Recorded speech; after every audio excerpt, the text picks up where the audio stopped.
ख्वाजा निजामुद्दीन औलिया रहमतुल्लाह ताला अलैह के पास एक 13 साल का लड़का अपने बाप के साथ आया।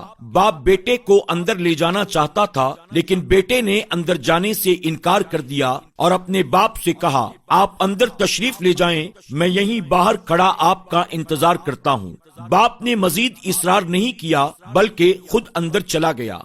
बाप के अंदर जाते ही उस लड़के ने फौरन एक मंजूम रुक्का लिखा, जिसमें फारसी के 2 शेर इसी वक्त मौजू किए थे। तुम बादशाह हो कि अगर तुम्हारे महल पर कबूतर बैठे तो बाज बन जाए। एक गरीब हाजतमंद दरवाजे पर बारियाबी का मुंतजिर है, वो अंदर आए या वापस जाए। वो मंजूम रुक्का अंदर गया और उसी वक्त हजरत ख्वाजा निजामुद्दीन औलिया का लिखा हुआ मंजूम जवाब आ गया। अगर उम्मीदवार हकीकत शनासा है तो अंदर आ जाए और हमारा हमदम और हमराज बन जाए, और अगर आबला और नादा है तो जिस राह से आया है उसी राह से वापस चला जाए। जवाब पाते ही वो लड़का अंदर ख्वाजा निजामुद्दीन औलिया के पास चला गया और अमीर खुसरो के नाम से शोहरत दवाम हासिल की। ये मुर्शिद से इश्क ही था कि हजरत निजामुद्दीन औलिया रहमतुल्लाह ताला अलैह को हजरत अमीर खुसरो रहमतुल्लाह ताला अलैह से इतनी मोहब्बत हो गई कि एक मर्तबा आपने फरमाया, अगर शरीयत ने इजाजत दी होती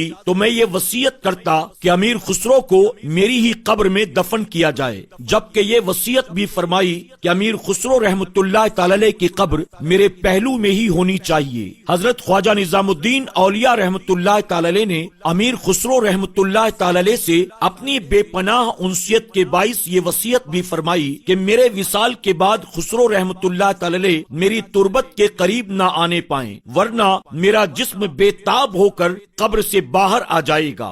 हजरत निजामुद्दीन औलिया रहमतुल्लाह ताला अलैह ने फरमाया कि जब रोजे महशर सवाल होगा कि निजामुद्दीन दुनिया से हमारे लिए क्या लाया है, तो मैं अमीर खुसरो को पेश कर दूंगा। ये सुनते ही अमीर खुसरो ने एक चीख मारी और वो मुर्शिद के गिर्द तवाफ करने लगे। आप पर वजद की कैफियत तारी हो गई और फरमाने लगे, मैं तू बन गया हूँ और तू मैं बन गया हूँ, मैं तन हूँ और तू मेरी जान है। बस इसके बाद कोई नहीं कह सकता कि मैं और हूँ, तू और है। और हजरत निजामुद्दीन औलिया रहमतुल्लाह ताला अलैह अपने मुरीद अमीर खुसरो को तर्क अल्लाह कह के पुकारते और अमीर खुसरो की जानिब इशारा करके फरमाया करते थे, ऐ बारी ताला, इस तर्क के सीने में जो आग रोशन है उसकी बदौलत मुझे बख्श दे। अमीर खुसरो रहमतुल्लाह ताला अलैह पर अपने पीर और मुर्शिद की सोहबत का इतना असर था कि बरसों सयामुल दहर रहे और इश्क़ इलाही की ऐसी आग थी कि आपके सीने पर पड़ा कपड़ा ऐसा हो जाता जैसे जल गया हो। अल्लाह रब्बुल इज्जत की बारगाह में दुआ है, अल्लाह रब्बुल इज्जत हमें और आपको भी अपने वलियों के नक्शे कदम पर चलने की तौफीक अता फरमाए और उस मुबारक सोज का चंद कतरा हमें भी अता फरमाए। आमीन या रब्बल आलमीन।